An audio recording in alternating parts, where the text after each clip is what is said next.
በየወሩ ደሞዝ ሲገባሎት ደስ ይሎታል። ነገር ግን ከ5 ቀን በኋላ ገንዘቡ የት ገባ ብለው ራሱን ጠይቀው ያውቃሉ?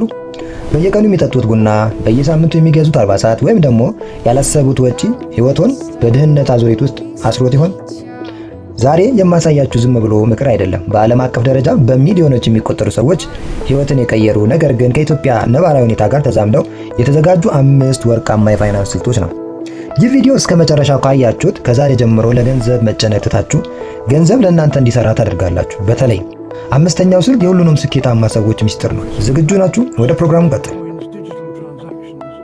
1ኛው ስልት በጀት ማውጣት ነው። ብዙዎቻችሁ በጀት ማውጣት ሲባል ገንዘብ ማጣት ይመስላችኋል፣ ግን አይደለም። በጀት ማለት ገንዘባችሁ ወዴት መሄድ እንዳለበት አስቀድሞ ትዕዛዝ መስጠት ነው። ለምሳሌ 1ኛ የመመዝገብ ጥበብ ነው። በስልኮ ወይም በደብተሩ ላይ 10 ብርም ቢሆን ወጪውን መመዝገብ ይጀምሩ። ኢትዮጵያ ውስጥ ገንዘብ በረከት የለውም የሚባለው በረከት ስለሌለው ሳይሆን ወጪያችንን ስለማናውቀው ነው። 2ኛው 50-30-20 ህግ ነው። 50% ግዴታ ለምንላቸው ለምሳሌ ለቤት ኪራይ፣ ለትራንስፖርት፣ ለጤፍና ለፍጆታ ለመሳሰሉት ማውጣት። 30% የምንለው ደግሞ ለምኞት፣ ለምሳሌ ለጥምቀት አዲስ ልብስ መግዛት ወይም ደግሞ ከጓደኛ ጋር መዝናናት ለመሳሰሉት ማዋል። 20%ን ደግሞ የወደፊት ህይወት ላይ ማዋል። ለምሳሌ ይችን 20% ለቁጠባና ለዕዳ ክፍያ ብቻ ማዋል። ይቺ 20% ዛሬ ላይ የቆጠባት 20%ቷ ካልነኮት እናንተ የሀብታሞች መንገድ ላይ ናችሁ ማለት ነው። 2ኛው ስልት ደግሞ ወጪን የመቀነስ ስልቶች ነው። አንድ ትልቅ በርሜል በትንሽ ቀዳዳ ምክንያት ባዶ ሊሆን ይችላል። የእርሱም ኪስ እንደዛ ነው። ለምሳሌ የምግብ ወጪ በመቀነስ በየቀኑ በስራ ቦታ ምሳ መግዛት በወር ውስጥ ምን ያህል እንደሚያስወጣችሁ አስልታችሁ ታውቃላችሁ? ያንን የምታወጡት ይህንን ግን በቤታችሁ ብትጠቀሙት በቤት ውስጥ አዘጋጅቶ መያዝ ግን በወር ከ3000 እስከ 5000 ብር ሊቆጥብላችሁ ይችላል። 2ኛው ነጥብ ስሜታዊ ግዢዎችን መቀነስ ነው። አንድ ነገር ሲያዩ ወዲያው አይግዙ። የ24 ሰዓት ህግን ተጠቀሙ። እስከ ነገ ጠብቀውት ሊገዙት ያሰቡት ነገር እስከ ነገ ድረስ እስከዛ ሰዓት ድረስ በአይምሮት አሁንም እንደሚያስፈልጉት ካሰቡ ያን ጊዜ ይግዙ። ብዙ ጊዜ ነገ ላይ ስንደርስ ፍላጎቶች ምን ይላሉ? ይጠፋሉ። ዛሬ ላይ የፈለግናቸው ነገር አድረን በጠዋቱ ስናስባቸው ለዚህ ምን ይሰራልኛል የማለት ባህሪ ሊኖረን ይችላል። ስለዚህ የ24 ሰዓት ህግ መጠቀም ነው ማለት። ሌላኛው ያቺ አላስፈላጊ የጫማ ግዢ ወይም ደግሞ ሁልጊዜ የሚደረግ ካፌ መቀመጥ የቤት ባለቤት የመሆን ህልሞን እያራቀው መሆኑን ያስቡበት። 3ኛው ስልት የቁጠባ ባህል ሊኖረን ይገባል። ኢትዮጵያ ውስጥ ብዙ ሰው ተርፎኝ እቆጥባለሁ ይላል። ተርፎት የሚቆጥብ ሰው ግን የለም። ቁጠባ የሚጀመረው ገቢ እንደገባ ነው። ይህን ለማድረግ ደግሞ 1ኛው pay yourself first ነው። ደሞዝ ሲደርሳችሁ ለባለቤቱ፣ ለሱቅ ደንበኛው፣ ለኤሌክትሪክ ከመክፈላችሁ በፊት ለራሳችሁ ክፈሉ። ይህ ማለት ለራሳችሁ ቆጥቡ ማለት ነው። 2ኛው ደግሞ ድንገተኛ አደጋዎች ፈንድ፣ የኢመርጀንሲ ፈንድ ምንለው ስራ ብታጡ ወይም ደግሞ ህመም ቢመጣ ቢያንስ ለ6 ወር የሚሆን ገንዘብ ባንክ ውስጥ ሊኖሮት ይገባል። ይህ ሲኖሮት በራስ መተማመኑ ይጨምራል፣ በዕዳም አይተበተቡ ማለት ነው። ስለዚህ በዚህ መልኩ የቁጠባ ባህልን ማዳበር ይቻላል ማለት ነው። 4ኛው ስልት የፋይናንስ አስተዳደር ነው። ዕዳ ማለት የወደፊት ደስታውን ዛሬ ላይ መበደር ማለት ነው።